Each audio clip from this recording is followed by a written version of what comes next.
Hi, my name is Katrina Kibben, and I'm the Director of Marketing for Recruiting Daily, and I'm here today to present 5 ways to hack the candidate experience. Now, if you haven't heard of Recruiting Daily before, we're your source for news, technology, and trends in the recruiting and HR industry.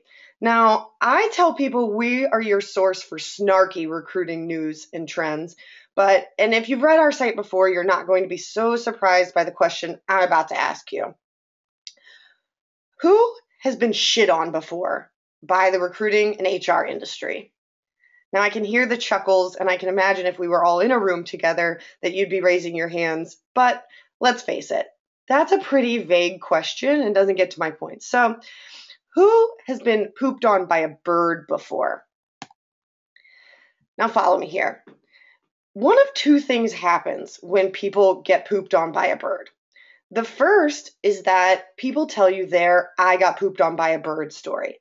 And it's always just a little more majestic than your I got pooped on by a bird story.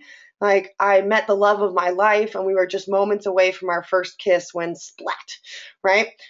But the second thing that always happens when people tell you that they've been pooped on by a bird is that someone in the room says it's good luck.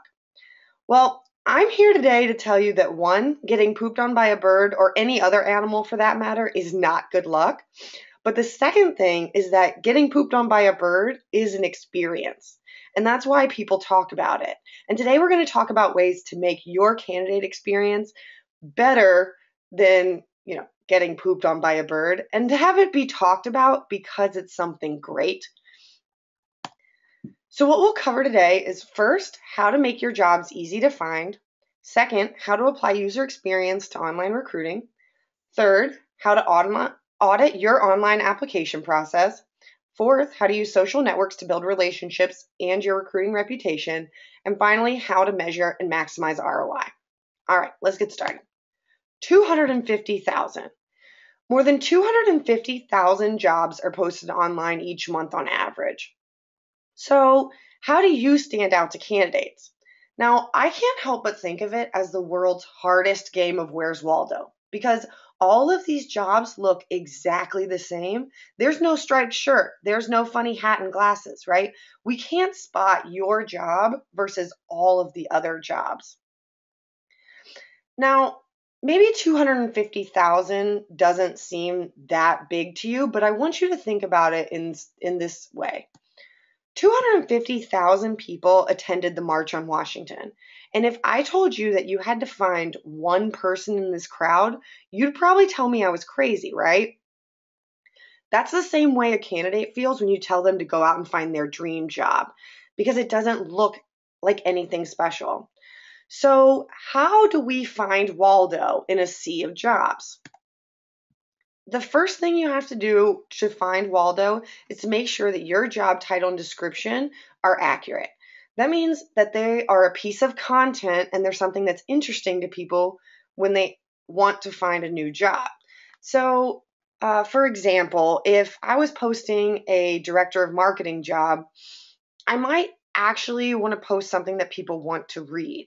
Think about the last book you read and the voice that they used. You're allowed to use voice in your job titles and descriptions.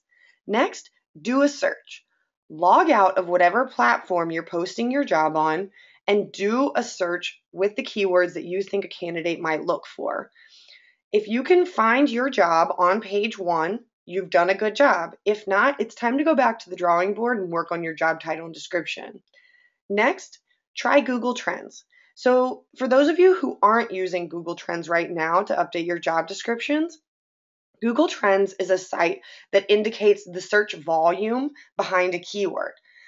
For example, in my line of work, if I was looking for big topics that are interesting to people in this industry, I might search candidate engagement.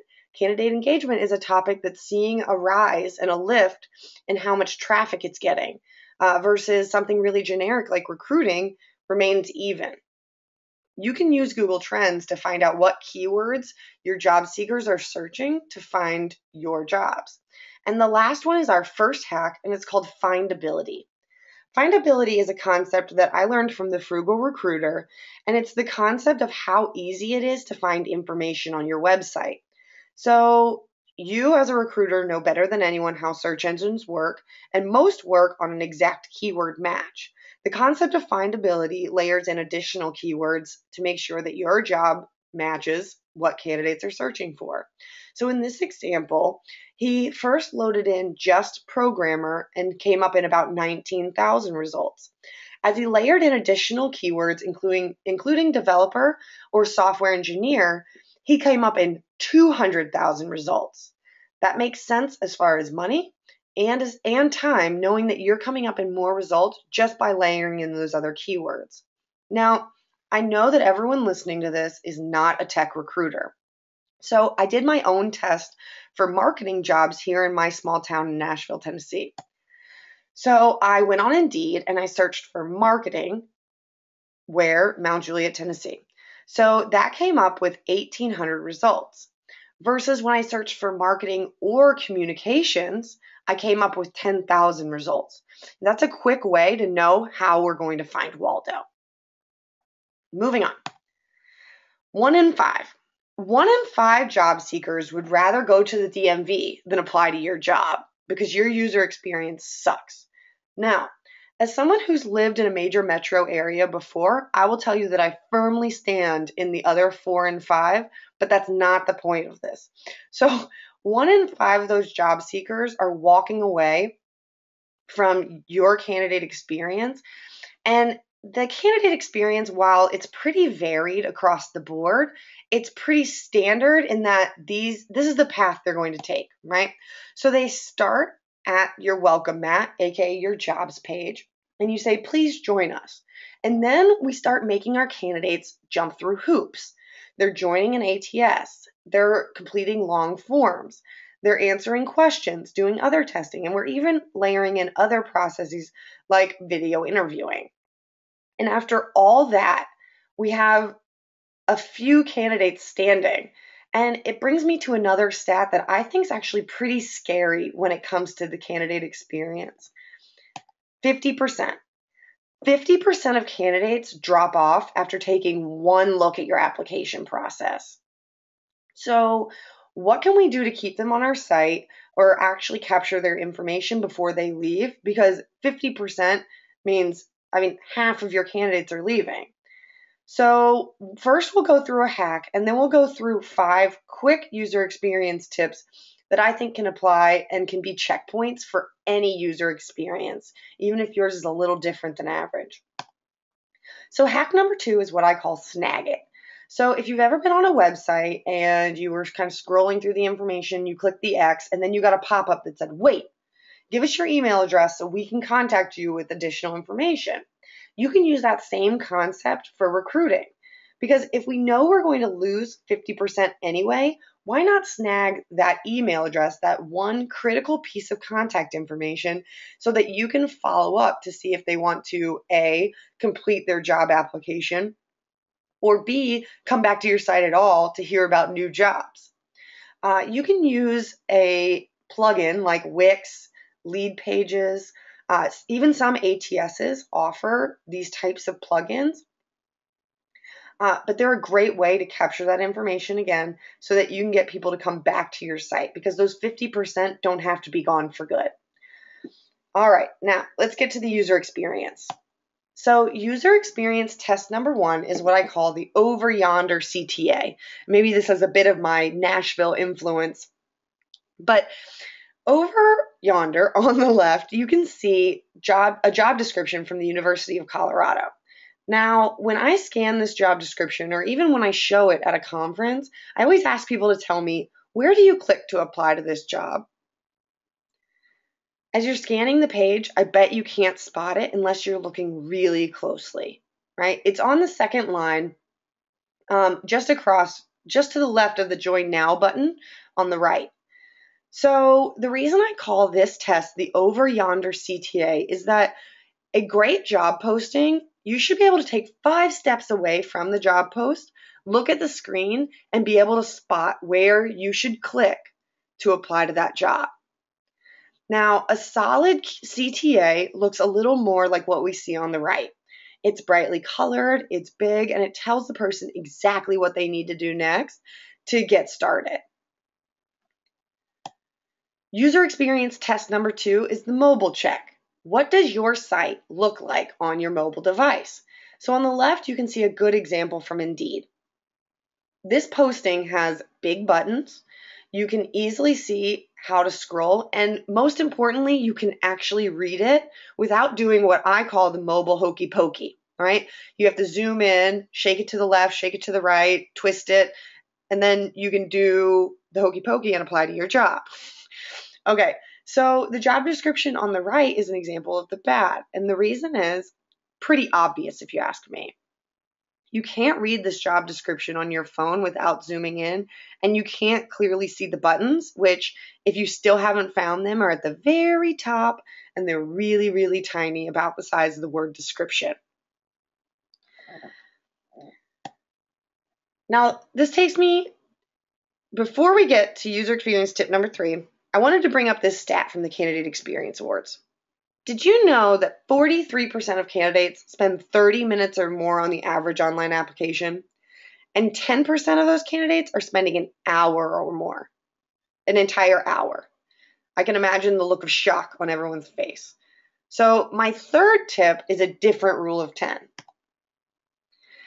10 minutes or 10 clicks. That's all it should take to apply to your job. Now I want you to think of it in the context of how you look at a resume, right? It takes about 10 seconds for you to scan the resume. Now, a candidate ideally wants to spend about 10 seconds applying to a job, but that's not quite realistic. So let's streamline your application to make sure that it's taking 10 minutes or 10 clicks so we can save more of that 50% from leaving before they even finish. User experience test number 4 is called the grandma test. Now, this is not a judgment on boomers using technology, because I know boomers who can use technology better than I can, but this is a judgment about my grandma. So my grandmother still uses a typewriter to send letters. Now, her using the typewriter means 2 things. One, if I ask her what Wi-Fi is, she'll probably ask me what a Fi is and why I'm asking her about it. But it also means that she just gets how things work. So a lot of times when I build something digitally and I want to see if it makes sense, I'll ask her to look at it because she can easily spot where different trouble spots are. And so I'm sure we all have a friend like that, someone who's just a little behind the times. Ask them to apply to your job and see where they mess up. And that's probably a quick indicator to you of what and where other candidates are messing up and probably leaving your site. Our final user experience test is what I call trust buttons. So your website is an element of trust when it comes to your candidates because it's typically their first interaction with your business. And you want to make sure that the buttons on your site, in addition to being bold and colorful, like our first user experience test, are also pretty clear about where you go next. So, for example, apply now is a great trust button because it says very clearly what you're about to start doing, applying to the job, versus click me, which is pretty generic and you're not quite sure where you're going next, right? So trust is absolutely critical to get to having a good candidate experience. And another way to build that trust is through communication. However, recruiters are not really well known for being great communicators. And I'm not talking about when you get on the phone. I'm talking about communicating at all. Did you know that 56% of candidates report not receiving any feedback from recruiters? Now, that's a problem for a few reasons, and the biggest one is because while we recognize that some candidates don't work out now, they could work out in the future, right? You don't know what could happen in someone's career to make them the perfect candidate for another role that you're hiring for. So the best way that we can manage those communications without extending ourselves too far is to automate some kind of follow-up email. And that's our third hack. So with these automated follow-up emails, which again, most ATSs offer that you can simply code up, you need to do a minimum of these 5 things. First, you need to explicitly say thank you, right? Let's Thank that person for being a statistical anomaly and beating the odds applying to your job. Next, set expectations. Hey, this is what's going to happen next, because the average candidate has no idea how recruiting works or how your job works. This is a great way to make sure that they actually know and they're not calling you every day to try to get an update when that's just not how things work. Next, you can create a timeline. I think that's part of setting expectations, but I wanted to say timeline specifically because I think it's okay to tell someone, hey, if I don't get back to you this week, it means you're probably not a fit, and I hope you'll look for other jobs. That's fair, and it sets the expectation that both for you and the candidate on how you're going to communicate. Next, be human. Just because an email is automated doesn't mean it needs to sound like it came from a robot. So you can start the email, hey there, how's it going? I hope all is well. I wanted to let you know, ... and fill in all of these other pieces of information so that it sounds like it's coming from a real human being, even if it's automated. And finally, be social. That does not mean that you have to connect with every person on Facebook or on LinkedIn, but it does mean that you should tell them about where you are online. As we see a shift more and more in social recruiting, I think building your talent community now will give you a great advantage. And that is a great segue into our next hack. Did you know that 86% of job seekers have social media profiles? And like I just said, the job market's aging, right? We're going to be looking for candidates more and more on social media. And at every conference, you're seeing that trends in recruiting slide, and social recruiting is on that list. But right now, I don't see social media as a reliable source of new candidates and new hires. And I think that's because it boils down to a problem between expectations and reality. So, a great example of this is that if you've ever been at a cocktail party and you're chatting with someone, doing the normal questions, and they ask you, what do you do? And for me, for example, I'm, the director of marketing at Recruiting Daily. And because they heard the word recruiting, you see their eyes light up. Now, I don't even work in recruiting. I don't even hire people. But people instantly think that because I work at a job about recruiting, I can help them find a job. That's how candidates approach you on social media too, right? Our candidates are out there expecting recruiters and anyone else to reach out to them to help them find a job, while recruiters are sitting there posting jobs, not trying to help candidates actually get the job. These candidates, like this sheep, want to be treated like they're special, but they're not necessarily being treated like they're special. Now, not a lot of people are creating that reputation with job seekers, that job seekers are special, that they are unique, and that they are the asset to all of us, right? Because we are nothing without candidates. We're just a bunch of job posts that don't stand out and don't mean anything. But when we want to build our reputation, we need to actually reach out to people about what they care about so we can start to have a conversation. Now, I included my bio here, not because I want you to know more about what I do, but because I want to point out that in seeing my bio, and if you ever did a search on me, you'd find out that I am a Steelers fan. Now, this usually gets at least one person in the room to give me a thumbs up and another person to shake their head at me. So whatever reaction you're having, it's okay. We're not about to talk about the Steelers. But what we are about to talk about is recruiters building reputations. So on Sundays during football season, if you look at my Twitter account, you know I'm a Steelers fan. And one Sunday, I had someone reach out to me about the game. And so he asked me how the game went, and we exchanged a few tweets about it. But then he asked me, so you're such a big Steelers fan, wouldn't you love to watch the games at home? This also brings about some reaction from the room when all of the recruiters have a sudden light bulb moment, because I realized that that is smart. And I realized how smart it was too. Now, because he made me feel special, we're talking about the game, we're already starting to build that relationship. And then he asked me about the Steelers, actually having a job in Pittsburgh. That clicked with me. And while I didn't accept that role, I do constantly send candidates to him because he used a really customized way of getting my attention. Now think about that when you think about your social recruiting strategy. I also want you to think about the channels you're using. What social media channels are you using? I imagine most of you are using LinkedIn. Some percentage of that is using Twitter, and some smaller percentage, even of that group, is using Facebook.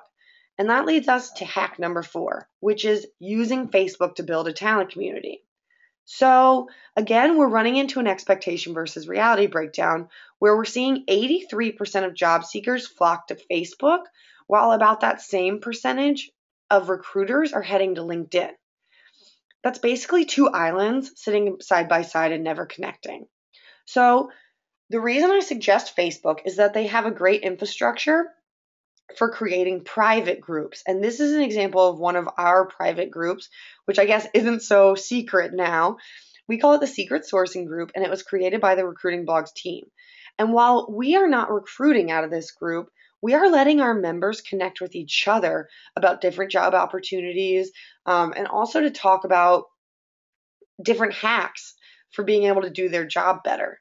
If you were a marketing recruiter, for example, and you created a talent community like this, you could connect members so that they're getting a benefit and so are you, right? You're helping your members network while maintaining a site that doesn't require a lot of work from you. And then you're getting to know these candidates because you'll see how they interact with each other and the kinds of things that they're interested in to see what they post. And you're getting on Facebook early because, like we talked about earlier, the percentage of recruiters recruiting on Facebook is pretty small. So you're getting ahead of the game. So, my last stat, 43% of statistics are completely made up, and so is this one. Now, fortunately for you, none of the other ones in this presentation were, but my point in sharing this made up metric is that you need to measure your success based on your success and failure, not industry benchmarks.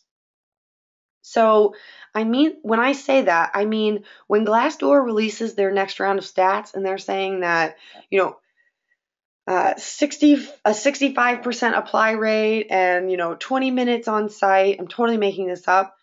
Don't try to set your goals around the 65% and the 20 minutes, right? If you're at 35%, your goal should be 40%. You should be looking for incremental growth on your measurements. And when we talk about measurement, because I'm a marketer and we're talking to recruiters, the first thing they always ask me is, what are we supposed to measure? So when it comes to digital experience, I think at a minimum, you need to measure the following. First, bounce rate.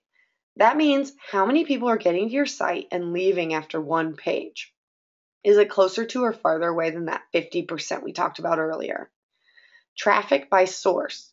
So if I know that most of my traffic is coming from Facebook, for example, I want to spend more time on that website, but I also want to consider how I can include elements from that site on mine to make it a better user experience. Facebook, for example, has a news feed. Why don't you create a news feed of jobs or make sure that all of your jobs are being posted to Facebook? You'll want to take advantage of all of your options when it comes to knowing the source and driving more traffic from it. Network growth. How are your social networks growing? Are we seeing, more people on Twitter? How much traffic are each of those driving? You'll want to know that your communities are growing just as much as your website. Average session duration. So we talked about the 10-minute rule. Let's say it does take 10 minutes to apply for a job on your site. Is the average session duration of a candidate applying closer to or farther away than 10 minutes? What can you do to improve those numbers? And finally, clicks. It's always good to know exactly where people are clicking so that you can move important things around and make sure that you're driving people to the right direction. And that leads us to our final hack. Use a dashboard. So my manager always tells me to work smarter, not harder. So don't take the time to create your own dashboard. In fact, I already created a dashboard in Google Analytics. So if you go to ourdaily.co/canexp-, so that's the candidate experience dashboard, you can apply my dashboard to your Google Analytics to see all of those metrics in one quick view. And that's a wrap. So here's a reminder of each of your hacks. First, you'll want to improve your findability with keywords. Second, you can use pop-ups to capture email addresses. Third, send follow-up emails. Fourth, create talent communities on Facebook. And finally, dashboard your metrics versus your metrics. If you want a copy of this presentation, it's just below on the green button. You can also reach out to me with questions on Twitter at Katrina Kibben anytime. I hope you enjoyed this presentation, and I hope to hear from you soon. Thanks.